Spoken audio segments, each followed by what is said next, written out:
Hey everybody, so today I am here to tell you guys all about my breastfeeding plan with baby girl number 3 that is due in August. I've gotten a lot of questions. You guys have been very curious, so I thought I would just do one video, kind of put it all in one place, basically go through anything and everything that you could think of, and that way maybe everybody has a little bit better of an understanding. I know some of you have been around for a while. You could probably guess what my plan is. You might have seen me comment or reply to people or heard it in the past, but this is more of like an all-around cohesive idea as to what to expect. So I do have a few talking points that I'm going to go through to hopefully cover most of the most general questions that I get typically. And then at the end of the video, I asked here on YouTube on the community tab on my channel for questions, and also over on Instagram, and I took 5 questions from each of those, well, together from those places, and I'll be answering those at the end that were a little bit different and that I found interesting. So I am going to start with basically giving a brief history because I do think it's important. If you are new to my channel or my videos, I'm going to put a timestamp in case you already know, and that way you can just skip ahead.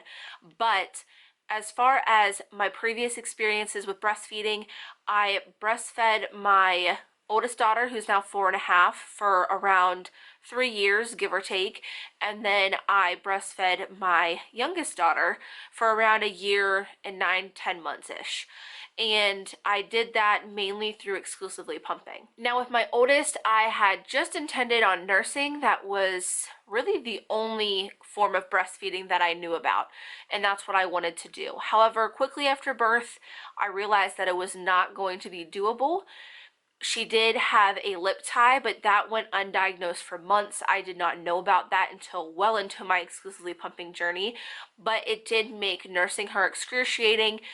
It also made it so she wasn't able to get what she needed, so it wasn't working for either of us. For that reason, a couple weeks into nursing, I did decide to exclusively pump. So that's what I did for, like I said, around 9-10 months, and then that's when I weaned because I was pregnant with her younger sister. And while I was pregnant, I did have a freezer stash that she was getting. I did use almond milk to cut that a bit so I could stretch it out until her sister was born, and then when her sister was born, I was breastfeeding her, so I was fortunate enough to have an oversupply, and I kept giving my oldest some of my youngest milk. She took that until she was about 3 years old, and then she wanted nothing to do with it, and now at 4.5, she doesn't want anything to do with any kind of milk. So that's kind of my first experience. Because of that first experience, I wanted to electively choose to transition into exclusively pumping with my youngest. I did nurse her for a couple of weeks. However, even though I was planning on waiting to pump until I wanted to transition, I had to pump while I was in the hospital with her because she did struggle with her blood sugar levels, and I wanted to get that milk in so I could also syringe feed her on top of nursing her to get her levels to where they should. Fortunately, that worked for me. I will say that I would not recommend pumping and nursing newly postpartum.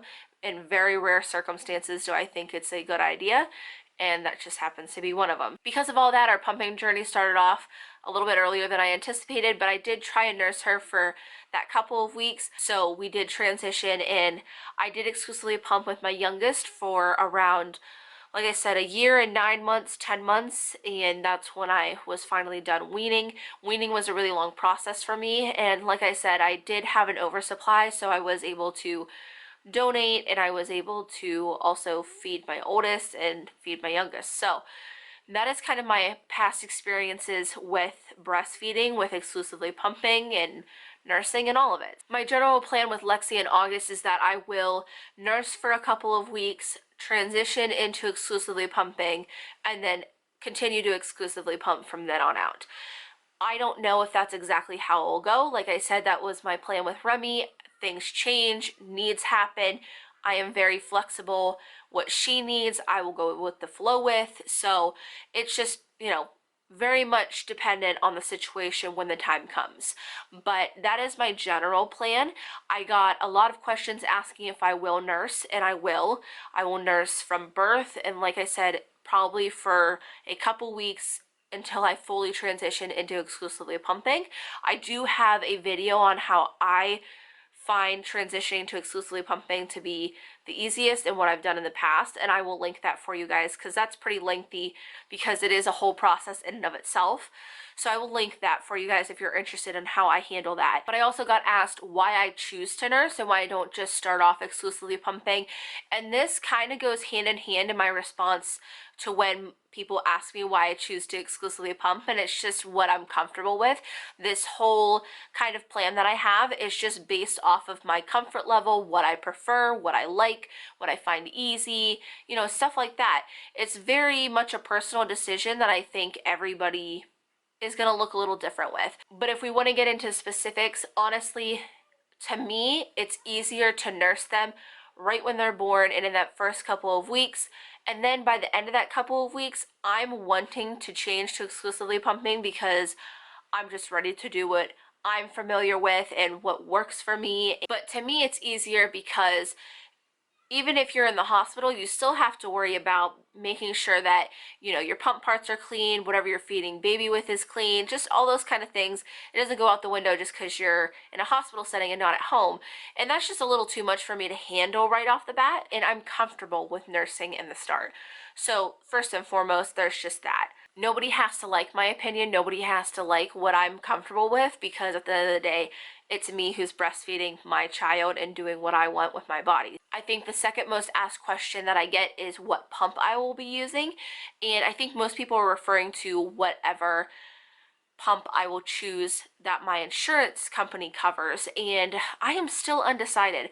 I've already submitted my information to Aeroflow. You guys know I love them, but I haven't picked one yet, and that is intentional because I'm kind of holding out.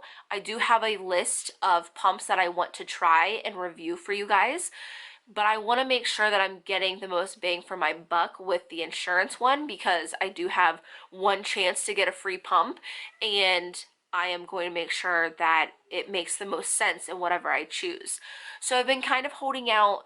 I'm basically between the Lancino Smart Pump and the Amita Maya that just came out. As of right now, when I'm recording this, the Amita Maya is not covered by my insurance, and the Lancino is. So if that continues, I will just get the Lancino, but if I am able to get the Amita, I definitely will, because it is more expensive. The question of what pump I'm going to use is kind of complicated because, like I said, there are several that I want to try for you guys, but at the same time, there are going to be a couple that I fall back on. Like, I just know my tried and true, what I'm going to turn to is my Lancino Smart Pump, and that's the reason why it might be the pump that I get through my insurance, because it works so well for me. The last time when I was breastfeeding, it was my most favorite pump ever, and I just feel like I can trust it no matter what I might need or what I might run into. So for that reason, I would like to have a brand new one, because it will be around 2 years since I weaned with Remy. I do still have one up in storage, but who knows after 2 years if it's willing to work. So I just would like to have a brand new backup one. And for traveling, I will probably stick to the Motif Duo, because that was my favorite portable, really small pump that I really enjoyed. So those two I still have. Those two I will still use. They're what I know I can fall back on no matter what I might be going through, and no matter what other pumps I might be trying at the time. They're the ones that I'll trust. And as far as the ones that I want to try, I do have a list on my phone. And so far I have the Motif Luna, the Spectra 9S Plus, which is their portable pump, the Amita Maya, and while I was on their website looking at the Amita Maya, I noticed that there's also an Amita Maya Pro. I don't know what the difference is, but I would love to try both. And then also Baby Buddha. I did get recommendations from other people about different pumps, but please keep in mind that I am USA based, so some pumps I can't get my hands on because they don't sell to people in the United States. But as of right now, those are the actual pumps, not accessory packs, not anything. We're not getting into like that kind of stuff yet. Those are the actual pumps so far that are on my list to try. If you know of any that I can get my hands on USA wise, you can leave it in the comment box and I will definitely check it out. But that is my list of definites, need to try, need to review.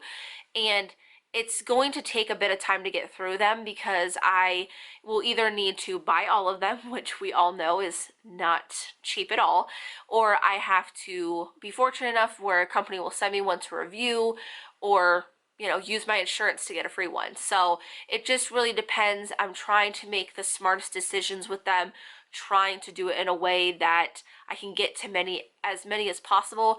I know a lot of people want to see me review the Willow pump or the LV. Is that what it's called? The pump that's kind of like the Willow, whatever that one is. I think it's newer. I know a lot of people want to see me review those pumps, but those are $400. Well, at least the Willow is, and that is kind of on the bottom of the list because the other ones are much more affordable than that, and I will get to it as long as I can financially swing it when the time comes and I get through that list that I've already told you. But if I can get to them, I definitely will. It's just a matter of affording it. So that's kind of my long-winded answer about the pumps. The next question is like what kind of routine or schedule I will be keeping. And like I said, keep in mind I am going to be very flexible to whatever she may need. And transitioning and nursing in the beginning, it all looks very different. So I will just go with the flow with that. This, I'm just talking about exclusively pumping. I will probably stay at every 2 hours for a few weeks, 3, 4, just really depends on what I'm feeling. And then around 4 to 6 weeks, I will probably switch to every 3 hours. And that's what I will probably keep for the majority of my pumping journey. I think I was doing every 3 hours up until like 6 months with Remy. I can't remember exactly if that's what I did, but I'm pretty sure that's what I stayed with. The first pump I always seem to drop is my middle of the night pump. At some point in my journey, I just start sleeping through it. And I try my hardest to not and to get up with it, but at some point it just feels like it's inevitable and that's what my body needs. So I will sleep through it and I'll give myself a 6-hour window to sleep through the night. And then I will just do every 3 hours when I'm not sleeping and I don't have that 6-hour period.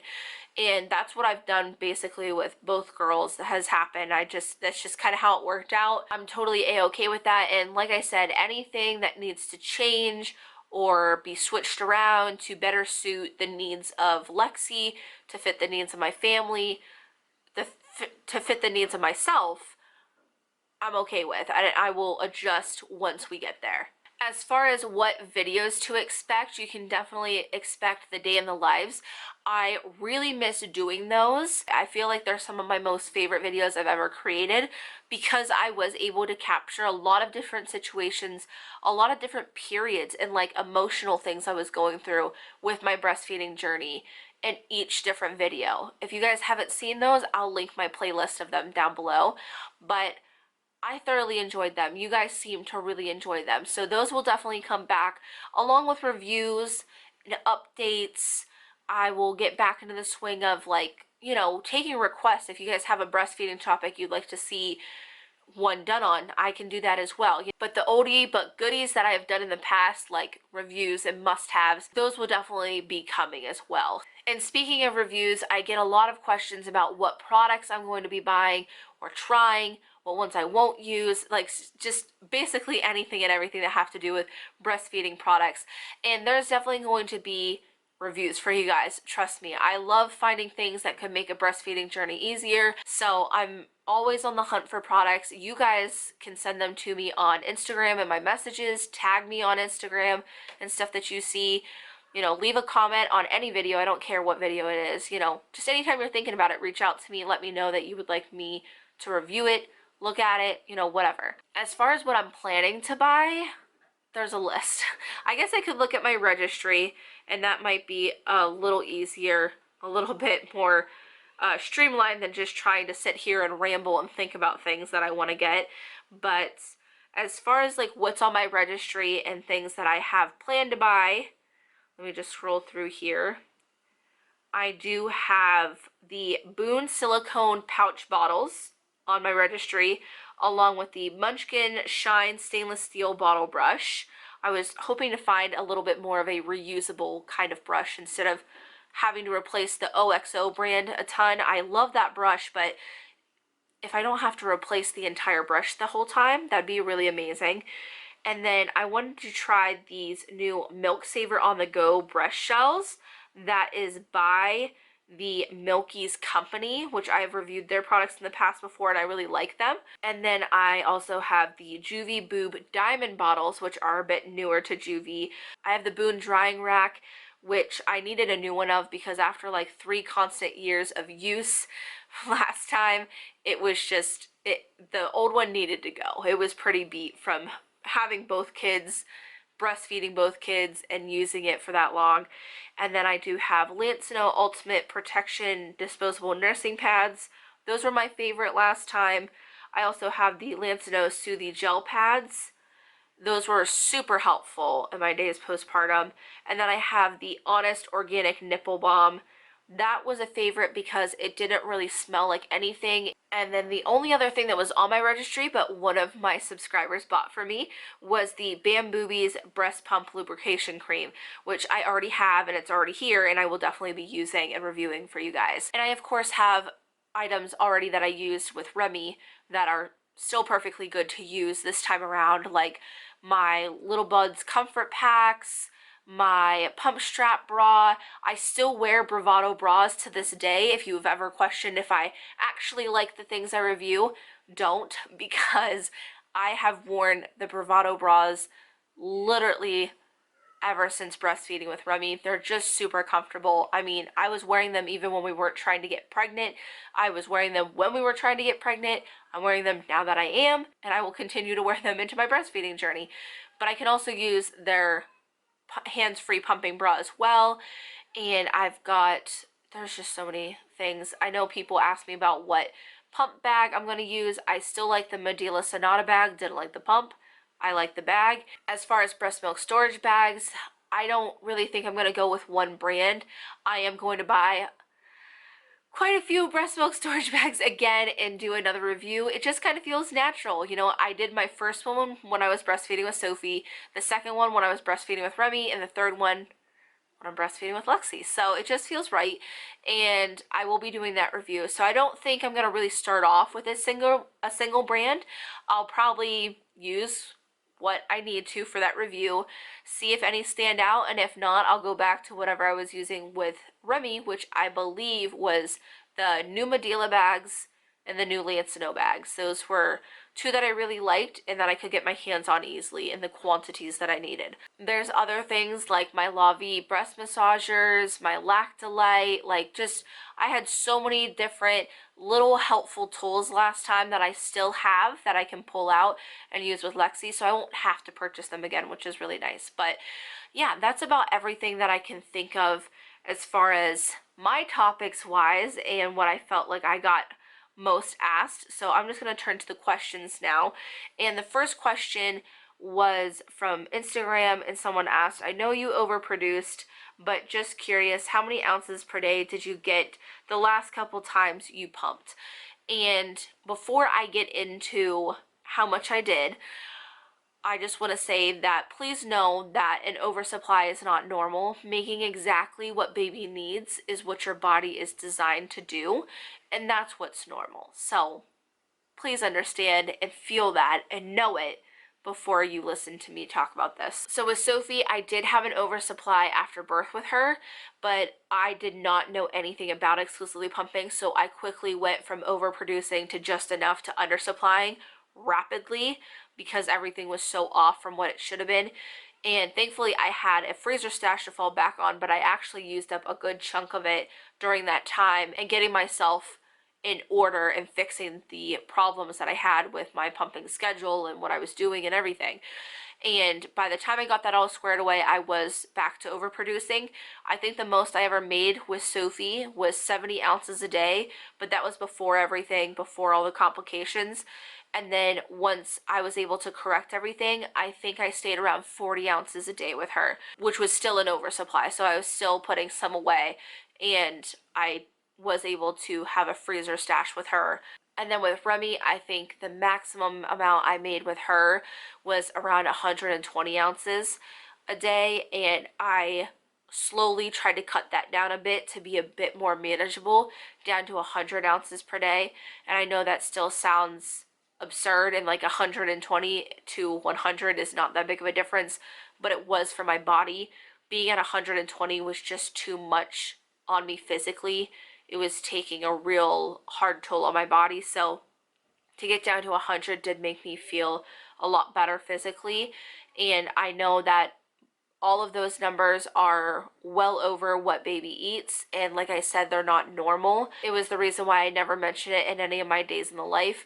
I just didn't want to be the reason why somebody asked, well, why am I not doing that? Like, why can't I make that much, and what's wrong with me? I never want to be the reason why someone questions themselves and their supply, because what I made was not normal whatsoever. I know that it's hard to believe when it seems like everybody on Instagram and everybody on Facebook, and even now here on YouTube, I think it's a little bit of a rampant issue, that it seems like everybody has a huge oversupply. But I promise you, for every person you see posting about that, you're not going to see 20 other moms who are questioning themselves just like you are, and why they don't have a supply like that. It's not normal. It's not what your body's supposed to do.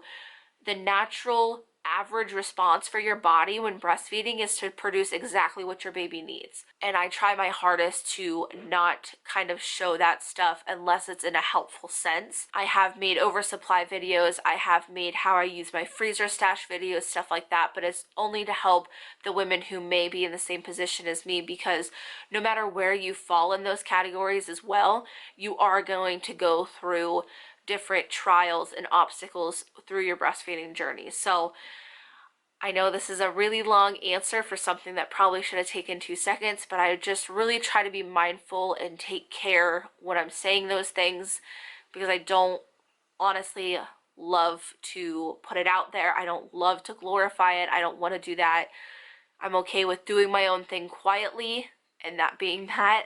So the next question is, why was exclusively pumping the best or only option for your other children? And I kind of already went over that in my history, but it just worked better. And I don't feel like I ever need to explain why I chose exclusively pumping. Most of the time I just leave it at, it's what I prefer, and that's a good enough answer for me to be comfortable with. But again, if we want to get into details, it's because I don't like nursing after so long. I don't enjoy it. I find it stressful. It really weighs on me mentally and emotionally. Exclusively pumping is something that's the opposite for me. It's something that I find comfortable. It's something that I don't worry about. It's something that I feel very confident in, things like that. I know there's going to be people who don't understand that stance. They're going to probably think I'm completely backwards, but that's okay, because again, I'm the one who's breastfeeding my child with my body, so whatever. But I did want to kind of give a more specific response, because I know I do tend to just leave it at, it's what I prefer, but there's the actual answer for you. The next question is, are you considering using hands-free cups such as the Freemie, Spectra, etc. if you choose exclusively pumping? And I didn't know Spectra made hands-free pumping cups. That's pretty cool. But as far as everyday use, probably not. But as for will I review them for you guys, I will if they have my size. And then the last two most upvoted questions on YouTube, the first one being, how long will I breastfeed for? If you didn't get the gist throughout this very long video, it's that I am pretty flexible in what my journey can look like, how long it can be for, what my schedule will be, everything. So I really don't know. Honestly, knowing myself, I try not to make goals, and I think that's just something that's a bit personal. Me personally, goals are never goals for me. I have a tendency to see goals as a must achieve, like a to-do list kind of thing, because if I don't reach them, I tend to get pretty upset with myself, like I didn't do something I was supposed to, instead of it just being something that I aspired for. So I have a hard time kind of being able to take goals for what they are. And for that reason, I don't really set a whole bunch with my breastfeeding journey. And I think with Remy, I said if I can get to 1 year, that's amazing. And anything after that is golden. And that's pretty much my perspective this time around. And then the very last question is how I will entertain my other two while I pump for baby. That is something that I think is going to be one of the things that's very different this time around. When I had Remy, Sophie was only 1.5 years, so there was a lot of juggling to do just to entertain her. And then when Remy got to the age of crawling and getting into stuff herself, it was like keeping two toddlers out of everything. So it was a challenging experience to say the least. With the younger kids, I mainly just try to give them food and snacks and TV shows. I try to contain them as much as possible using activity centers or toys or just, stuff like that. And that worked for the most part. Honestly, I didn't really have too many issues with having the girls be entertained for the 30 minutes that I needed to pump. I was very fortunate with that. But this time around, I think it might be even easier. We will definitely see, but when Lexi is born, there will be 5 years pretty much between her and Sophie, and there will be 3.5 years between her and Remy. So the girls are going to be older, and right now they can understand so much, and they can understand if I need something from them. And I don't see me needing 30 minutes to pump being too much to ask of them at that age. And also, the girls will actually be starting preschool right at the time I'll probably be transitioning into exclusively pumping. So at least for part of my day, I'm going to have a period of time where I just have a newborn and I'm pumping at home. And I'm just like any other mom, and they are just like any other kid, where we all have our days where nothing goes as planned, and they're a mess and I'm a mess and nobody's getting along and everything in between. But I think we'll have more better days than we will have harder days. That's my hope, at least. That's why I like doing breastfeeding updates, because it's fun to speculate right now, but all of this could go right out the window when she's born, and it could be nothing like what I'm saying in this video. So we're just gonna have to wait and see. Like I said, let me know about your guys' recommendations down in the comments below. I'm very excited to take you guys along for this journey. You guys were super supportive, super helpful in my journey with Remy. You guys understood so much of what I was saying. It was really nice to have you guys along for the ride. So I'm super excited to have you guys along for this one as well. But yeah, I hope you guys enjoyed the video, and as always, thanks for watching.